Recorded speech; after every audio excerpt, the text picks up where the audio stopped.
ജിദ്ദയിൽ താമസിക്കുന്ന പാലക്കാട് തൂത സ്വദേശി ഹുസൈൻ കരിങ്കറയുടെ ജീവിതം രസകരമാണ്. ആടുമാടുകളും മയിലും മാനും മുയലുകളുമൊക്കെയാണ് ഹുസൈനൊപ്പമുള്ളത്. ഹരിതസമൃദ്ധമായ ജീവിതം നയിക്കുന്ന ഹുസൈനെ ഒന്ന് പരിചയപ്പെടാം.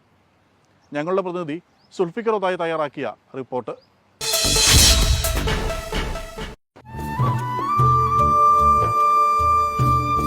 വിഖ്യാത സാഹിത്യകാരൻ വൈക്കം മുഹമ്മദ് ബഷീറിന്റെ ഏറെ പ്രശസ്തമായ രചനയാണ് ഭൂമിയുടെ അവകാശികൾ.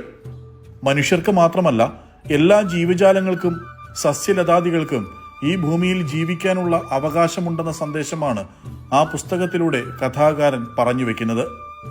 പാലക്കാട് സ്വദേശി ഹുസൈൻ കരിങ്കര എന്ന പ്രവാസി മലയാളിയുടെ ജീവിതം കാണുന്ന ചിലർക്കെങ്കിലും ഭൂമിയുടെ അവകാശികളെന്ന ആ പുസ്തകം ഓർമ്മ വരും. സൗദി അറേബ്യയിലെ ജിദ്ദ നഗരത്തിന്റെ പ്രാന്തപ്രദേശമായ ഹരാസാത്ത് വില്ലേജിലാണ് ഹുസൈൻ കരിങ്കര താമസിക്കുന്നത്. നഗരത്തിന്റെ ശബ്ദകോലാഹലങ്ങളില്ലാത്ത ഹരാസത്തിലെ ഒരു വില്ലയിൽ മയിലും മാനും കോഴികളും പൂച്ചകളും തത്തകളും മുയലും ഗിനിക്കോഴി കാട തുടങ്ങി വിവിധ ജീവജാലങ്ങളെ വളർത്തിയും പരിപാലിച്ചും വേറിട്ട ജീവിതം നയിക്കുകയാണ് ഹുസൈൻ കരിങ്കര.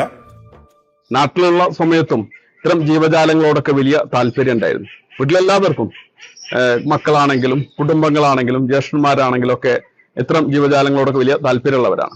അതുകൊണ്ട് തന്നെ ഇവിടെ വന്നതിന് ശേഷം സൗകര്യപ്രദമായിട്ടുള്ള ഒരു അവസ്ഥയിലായപ്പോൾ ഇത്തരം ജീവജാലങ്ങളൊക്കെ വളർത്താൻ തുടങ്ങി. നാട്ടിൽ നല്ല രീതിയിൽ ഇപ്പോഴും കൃഷി ചെയ്യുന്ന ഹുസൈൻ കരിങ്കര ഹരാസാത്ത് വില്ലേജിലെ തന്റെ വീടിന്റെ അടുത്ത് പച്ചപ്പിനോടുള്ള ആഗ്രഹ സഫലീകരണം എന്ന് പറയാവുന്ന രീതിയിൽ ഒരു തടാകവും അതിനൊപ്പം ഹരിതസമൃദ്ധമായ ഒരു ആവാസ വ്യവസ്ഥയും രൂപപ്പെടുത്തി കഴിഞ്ഞു. ഹരാസത്ത് വില്ലേജ് ഒരു കാലത്ത് കെട്ടിടങ്ങളും കടകളുമൊക്കെയുള്ള സാമാന്യം വലിയ ഒരു ഗ്രാമമായിരുന്നു. 2009 ജിദ്ദ പ്രളയത്തിൽ വന്ന മാറ്റങ്ങളുടെ ഭാഗമായാണ് ഏക്കറുകളോളം പരന്നുകിടക്കുന്ന പുൽമേടുകളും തടാകങ്ങളും ഉണ്ടായത്. ആ സാധ്യതയെ പ്രയോജനപ്പെടുത്തിയാണ് വിവിധ ജീവജാലങ്ങളും പച്ചക്കറികളും മറ്റ് സസ്യജാലങ്ങളും അടങ്ങുന്ന ഒരു ആവാസ വ്യവസ്ഥ ഹുസൈൻ സൃഷ്ടിച്ചെടുത്തത്. വെള്ളപ്പൊക്കത്തിന് ശേഷമാണ് ഇങ്ങനെ ഇവർ കണ്ടെത്തുകയും ആ ബിൽഡിങ്ങുകളൊക്കെ പൊളിച്ചു മാറ്റിക്കൊണ്ട് വെള്ളം തടഞ്ഞു നിർത്താനുള്ള സൗകര്യപ്രദമായിട്ടുള്ള ഒരു സംഗതി ഇവിടെ കെട്ടിയുണ്ടാക്കി, ഡാമുണ്ടാക്കി സംഗതികളൊക്കെ ആയി. അതിനുശേഷം ഇവിടെ വെള്ളമുണ്ട്, സുലഭമായിട്ട് വെള്ളമുണ്ട്. ഇപ്പോൾ ഇവിടെ എല്ലാത്തരം ജീവികളുണ്ട്. എന്താ പറയുക, നമ്മുടെ കുറുക്കൻ മുതൽ പിടിച്ച് മറ്റ് പാമ്പുകൾ, മറ്റ് സംഗതികളൊക്കെ ഉണ്ട്. ഏതൊക്കെ ജീവികളുണ്ടോ, ഒരു കാടുകളിൽ എന്തൊക്കെ ജീവികൾ ഉണ്ടാവുന്നുണ്ട്, അത്തരം ജീവികൾ ഒരു പരിധി വരെ പരിമിതികളിൽ നിന്നുകൊണ്ടുള്ള സ്ഥലത്താണെങ്കിലും ഇത്തരം സംഗതികളൊക്കെ ഇവിടെ ഉണ്ടായിട്ടുണ്ട്.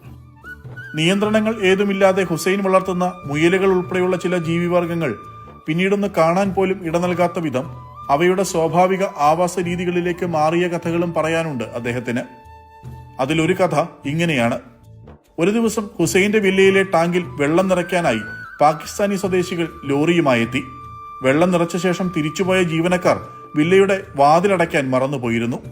സ്വാതന്ത്ര്യം തിരിച്ചറിഞ്ഞ മുയലുകൾ പലതും പുറത്തേക്ക് കടന്നു. അവ തടാകക്കരയിലെ കുറ്റിക്കാട്ടിൽ ഒളിച്ചു.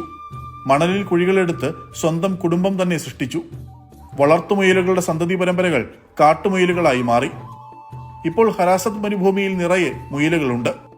ഇവിടത്തെ തടാകത്തിൽ നിറയെ മീനുകളുമുണ്ട്. മനുഷ്യന്റെ സംസർഗം ശല്യം ചെയ്യാത്ത ഇടങ്ങളിൽ കാട്ടുകോഴികളും കിളികളുമൊക്കെയായി തടാകവും തടാകക്കരയും മരുഭൂമിയിലെ ഹരിതസമൃദ്ധമായ ഇടമായി മാറിക്കഴിഞ്ഞു. വൈകുന്നേരങ്ങളിൽ വെറുതെ കുശലം പറഞ്ഞിരിക്കാൻ ഇവിടേക്ക് സ്വദേശികളടക്കമുള്ള തന്റെ സുഹൃത്തുക്കൾ വരാറുണ്ടെന്ന് ഹുസൈൻ പറഞ്ഞു. ഒട്ടനവധി ആളുകൾ കാണാൻ വേണ്ടി വരാറുണ്ട് ഇവിടെ. ഫാമിലികളും കുട്ടികളൊക്കെ ഇതിനോട് ഇഷ്ടപ്പെടുന്ന, പരിസ്ഥിതി സ്നേഹിക്കുന്ന, പരിസ്ഥിതിയുമായി ബന്ധപ്പെട്ട ആളുകളൊക്കെ ഇത്തരം ജീവജാലങ്ങളൊക്കെ ജിദ്ദയിലൊന്നും കാണാത്ത, മരുഭൂമിയിലൊന്നും കാണാത്ത രീതിയിലുള്ള ജീവികളൊക്കെ ഇവിടെ കാണാൻ വരാറുണ്ട്. കാരണം ഇവിടെ സുലഭമായിട്ട് വെള്ളം ഉണ്ടായതുകൊണ്ട് തന്നെ അവർക്ക് വെള്ളം കിട്ടുന്നുണ്ട്. അതുകൊണ്ട് അത്തരം ജീവികൾ അവിടെ എത്തിപ്പെട്ടുകൊണ്ട് ഇവിടെ ഉണ്ട്.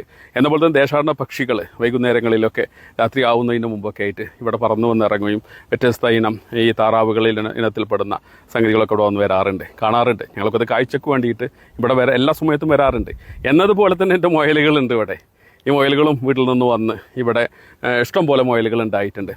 തടാകത്തോട് ചേർന്ന് ഹുസൈൻ താമസിക്കുന്ന വില്ലയിൽ മയില്, മാൻ, കോഴികൾ, പൂച്ച, തത്ത എന്നിങ്ങനെ നിരവധി ജീവിവർഗങ്ങളുണ്ട്. അവയെയൊക്കെ പരിപാലിക്കാൻ ജോലിക്കാരും. ചൂടുകാലത്ത് ആ സാഹചര്യം പഥ്യമല്ലാത്ത ജീവികളെ പരിപാലിക്കാൻ താരതമ്യേന തണുപ്പ് കൂടുതലുള്ള തായിഫിലേക്ക് കൊണ്ടുപോകുമെന്നും ഹുസൈൻ പറയുന്നു. പൂച്ചകൾ ഉൾപ്പെടെ പല ജീവികൾക്കും രാജ്യാന്തര യാത്ര നടത്താനുള്ള പാസ്പോർട്ട് പോലുമുണ്ട്. സൗദി അറേബ്യയുടെ മൃഗപരിപാലന നിയമങ്ങൾ അനുസരിച്ചാണ് ഇവയൊക്കെ വളർത്തുന്നത്. ഇടയ്ക്കിടെ പരിശോധനയ്ക്കെത്തുന്ന ഉദ്യോഗസ്ഥർ തൃപ്തരായാണ് മടങ്ങിപ്പോകുന്നതെന്നും ഹുസൈൻ സാക്ഷ്യപ്പെടുത്തുന്നു. വളർത്തുന്ന ജീവികളെ ഒന്നും ഹുസൈൻ വിൽക്കാറില്ല. എന്നാൽ ഏറെ ഇഷ്ടത്തോടെ ആവശ്യപ്പെടുന്നവർക്ക് കുറച്ചു കാലത്തേക്ക് വളർത്താൻ നൽകാറുമുണ്ട്. അടുത്ത കാലത്ത് സൗദി അറേബ്യയിൽ ജീവികളെ വളർത്തുന്നതിന് കർശനമായിട്ടുള്ള നിയന്ത്രണങ്ങൾ വന്നിട്ടുണ്ട്.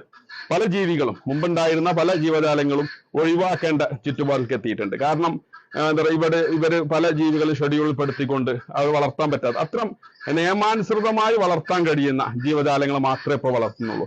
മറ്റു ജീവികളൊന്നും വളർത്തുന്നില്ല. പാലക്കാട് കരിങ്കര കുഞ്ഞിമൊയ്തീൻ ഫാത്തിമ ദമ്പതികളുടെ 9 മക്കളിൽ ഇളയവനായ ഹുസൈന് ചെറുപ്പം മുതൽ കൃഷിയോട് താല്പര്യമാണ്.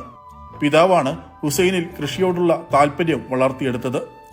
പിതാവിന്റെ മരണശേഷം ഹുസൈൻ സഹോദരങ്ങളായ അലി, മുഹമ്മദ്, അബ്ബാസ് എന്നിവർക്കൊപ്പമാണ് നാട്ടിലെ കൃഷികാര്യങ്ങൾ നോക്കി നടത്തുന്നത്. വിളവെടുപ്പ് കാലത്ത് മുടങ്ങാതെ നാട്ടിലേക്ക് പോകുന്ന പതിവുമുണ്ട് ഹുസൈന്. നാട്ടിലെ കൃഷി തങ്ങൾക്ക് ലാഭം മാത്രമേ നൽകിയിട്ടുള്ളൂ എന്ന് ഹുസൈൻ പറയുന്നു. വരും തലമുറ ഈ കൃഷിയെ തൊട്ടറിയാത്ത ആളുകളായി മാറിക്കഴിഞ്ഞാൽ അവർ ഒരുപാട് അപകടങ്ങളിലേക്ക് എത്തും. ഇന്ന് നമ്മൾ അന്യ സംസ്ഥാനങ്ങളിൽ നിന്നാണ് നമുക്ക് ഭക്ഷ്യ സാധനങ്ങൾ, കൃഷി പച്ചക്കറികൾ, മറ്റു സാധനങ്ങളൊക്കെ എത്തുന്നത്. അവിടെ അവർ ഈ കൃഷിയിടങ്ങളിലൊക്കെ ഉപയോഗിക്കുന്ന കീടനാശിനികൾ വലിയ അപകടം പിടിച്ചതാണ്. ഇന്ന് നമ്മുടെ നാട്ടിൽ ക്യാൻസർ രോഗികളുടെ എണ്ണം കൂടിയിട്ടുണ്ട്. ഒട്ടനവധി അസുഖങ്ങൾ പിടിക്കുന്നത് കാണുന്നുണ്ട് നമ്മളൊക്കെ. അതൊക്കെ എങ്ങനെ വന്നു? പഴയ കാലത്തില്ലാത്തത് ഇന്ന് ഇങ്ങനെ എത്ര വലിയ മാറ്റങ്ങളിലേക്ക് എങ്ങനെ വന്നു? പ്രധാനമായിട്ടുള്ള കാരണങ്ങൾ ഇതുപോലെയുള്ള മറ്റു സംസ്ഥാനങ്ങളും നമ്മുടെ നാട്ടിൽ തന്നെയുള്ള അറിയാത്ത സ്ഥലങ്ങളിൽ നിന്നൊക്കെ നമ്മൾ ഇത്തരം പച്ചക്കറികളും സംഗതികളൊക്കെ ലാഭം മാത്രം പ്രതീക്ഷിച്ചുകൊണ്ട് ചെയ്യുന്ന കുറെ സംഗതികൾ അത് സൂക്ഷിക്കേണ്ടതാണ്. ഒരു അടുക്കളത്തോട്ടമെങ്കിലും നമ്മളെ വീട്ടില് അത്യാവശ്യം വേണ്ട സംഗതികൾക്ക് വേണ്ട ഒരു അടുക്കളത്തോട്ടമെങ്കിലും നമ്മളെ വീട്ടിലുണ്ടെങ്കിൽ ഒരു പരിധി വരെ അസുഖം നമുക്ക് കുറക്കാൻ സാധിക്കും. നാടും വീടും വിട്ടകന്ന് മണലാരണ്യത്തിൽ പ്രവാസിയായെത്തുന്ന പലർക്കും മാതൃകയാക്കാവുന്ന ജീവിതമാണ് ഹുസൈന്റേത്. പരിമിതമെങ്കിലും തനിക്ക് ലഭിച്ച സാഹചര്യങ്ങളെയും അവസരങ്ങളെയും കൃത്യമായി പ്രയോജനപ്പെടുത്തിയാണ് ഇത്തരമൊരു കാർഷിക ജീവിതം ഹുസൈൻ കെട്ടിപ്പടുത്തത്. പ്രയത്നിക്കാനുള്ള മനസ്സും കൃഷിയോടും കാർഷിക സംസ്കാരത്തോടുമുള്ള അടങ്ങാത്ത താല്പര്യവും മാത്രമായിരുന്നു കൈമുതൽ. മരുഭൂമണ്ണിൽ ഹരിത വിപ്ലവം തീർക്കുന്ന സുഹൃത്തിന് ഗൾഫ് പനോരമയുടെ ആശംസകൾ.